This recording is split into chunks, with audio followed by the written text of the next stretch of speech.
So ayun, KGX, kumusta kayong lahat? Ito yung mga video natin dun sa mga token na pinopromote natin before. No? Ito yun, no?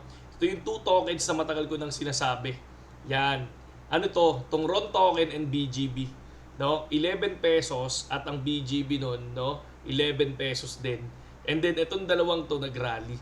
Ang BGB ngayon, kung mapapansin nyo, before, no? BGB. Yan. Yung BGB noon, nung nakita natin to, sabi ko 11 pesos is good to buy. Ngayon 51 pesos. RON token, 11 pesos, 158 nag 174 mga lodi, no? So ano ba yun? May mga token ako. Pepecoin, hindi ko naging token yan mga lodi, no? Hindi natin naging token yan. No, kahit sa Twitter, hindi natin naging token yan. Ang naging token ko sa Twitter, Dogecoin, ADA, XRP, RON token, ano ba? SLP kasi sabi ko barya lang pero 0.07 to 0.26, grabe. No, halos 300% doon mga lodi. Ayan. Token na ino-hold ko matagal na. Ayan, sila Petch, di ba? So si Petch noon, magkano lang si Petch, di ba? Tapos ngayon, taas na rin.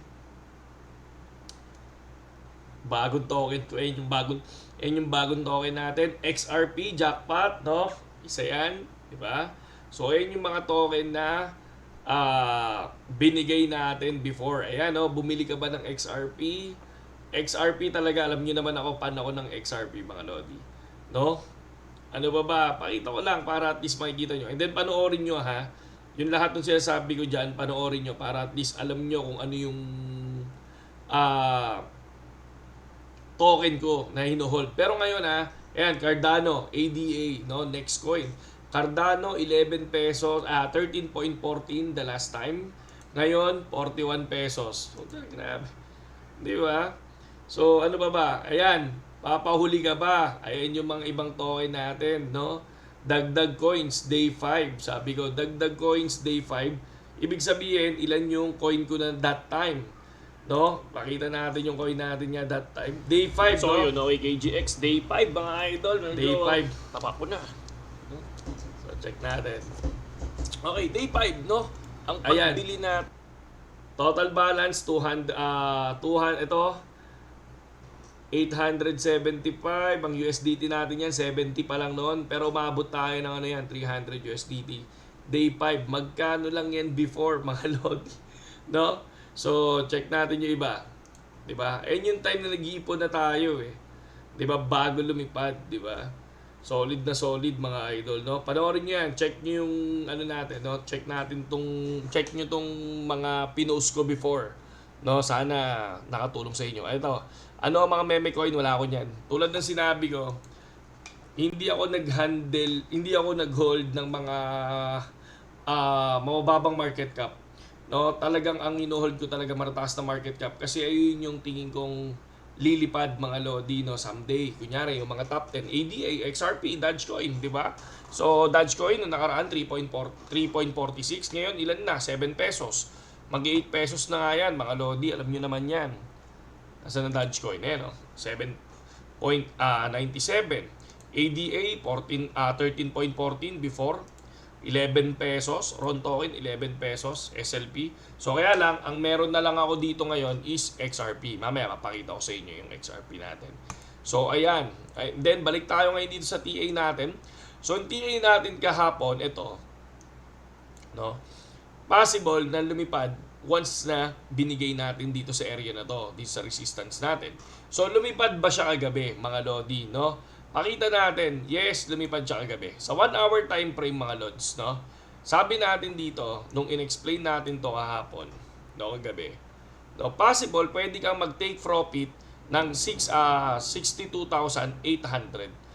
Mga idol, umabot pa yan ng 63,000 mga lods, no? Nag-call tayo kahapon ng 62596, di ba? 62596, and then sabi ko, take profit ng 6,800. So 6,800, kung titingnan nyo, lumagpas pa siya, nag 63,000 pa siya mga lods, no? And then yun yung sinasabi natin na take profit na. So take profit na ng 6, kahit pa paano, maliit man yan. Kasi, syempre, tulad ng sinabi ko, possible bumagsak din. Di ba? Sinabi natin sa video and then, okay, good. So, sino yung nakapasok ako? Nakapasok ako kagabi. So, yun yung ginawa natin. Okay? So, ngayon, sa ngayon, ito yung ating chine-check. Gumagawa ngayon ako ng bago.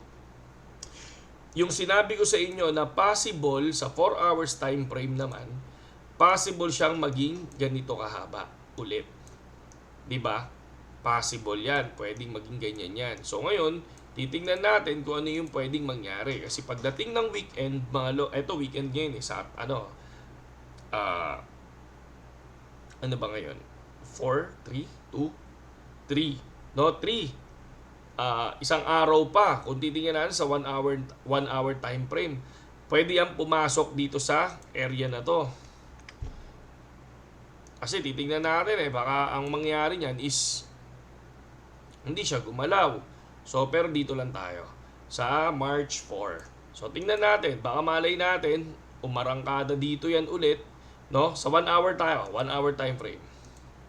Tingnan natin kung ano yung mangyayari sa 1 hour time frame. Ayan, hanggang dyan sa area na yan. So, tingnan natin kasi bukas, weekend naman, no? Sunday, tingnan natin kung ano yung mangyayari. So, for me, pag hindi yan lumipad dyan, possible, di ba? Eto, buuin niya ulit yan, kagaya ng ginawa niya dun sa ilalim, bago lumipad or bago babagsak. Okay? So, dun tayo maglalagay ng panibagong analysis natin. So, tingnan muna natin yung mangyayari ngayon. Para sa akin, wala muna akong papasukan. Kung merong mga ibang influencer na nagsabi na pwede kayong pumasok ngayon, so check nyo muna. Pero ako, para sa akin, wala muna. No? Hindi muna ako papasok ngayon. Titingnan ko muna yung mangyayari hanggang bukas, mga idol. Okay? Hanggang bukas. Hintayin nyo, mga lodi. No? Tingnan natin kung ano yung mabubuo sa pattern. No? Pero possible yan, possible bigyan ng lumipad. No? Ito, katulad ngayon, no? Kung sa 4 hours time frame, yan. Kung sa 4 hours time frame naman, kung titingnan natin, kung ito, bumagsak dito, possible, bababa yan ng konti. So, pag naabutan niya to naman, possible, aangat ng konti. Okay? So, yun yun. Pero sa ngayon, stay put lang ako. Titingnan ko yung galaw ng market. So, kagabi, lumipad hanggang 63,000. And then, nag-call naman tayo ng 62,800.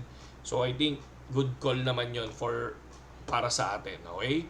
So, ingat lang KGX at magalawan token ngayon. Masyadong malaki ang BTC, ang aga lumabas niyan, ang aga lumipad. So, ingat lang lagi. Baka mamaya, alam nyo na, no? Ako, nagbabantay ako ng news. Pangarap kong umangat yan ng sobrang taas kasi gusto kong mag-short, mga lodi, no? Gusto kong subukan yung simula na ng bear market tapos naka-short ka na. 'Di ba? So, yun yung hinihintay natin, mga lodi. Sa ngayon, pahinga muna, titingnan ko lang kung ano yung possible dito. Ito, tumama tayo dito. So, dito inaaral natin maigi para at least kahit paano, maging tama naman yung third call natin na ganito kahaba. Okay? Saludo sa lahat KGX at magandang gabi sa inyo lahat. Sa mga gustong pumasok sa BitGet, nandiyan lang yung link natin sa description, mga lodi, no? Gamitin nyo na yon at may mga free tokens na pwede nyong pan-trade pero pang-practice token lang yon, okay? So, hindi siya pwedeng pang-profit, no? Practice token lang. Bago kayo mag-deposit, practice muna, mga lodi, no? Saludo.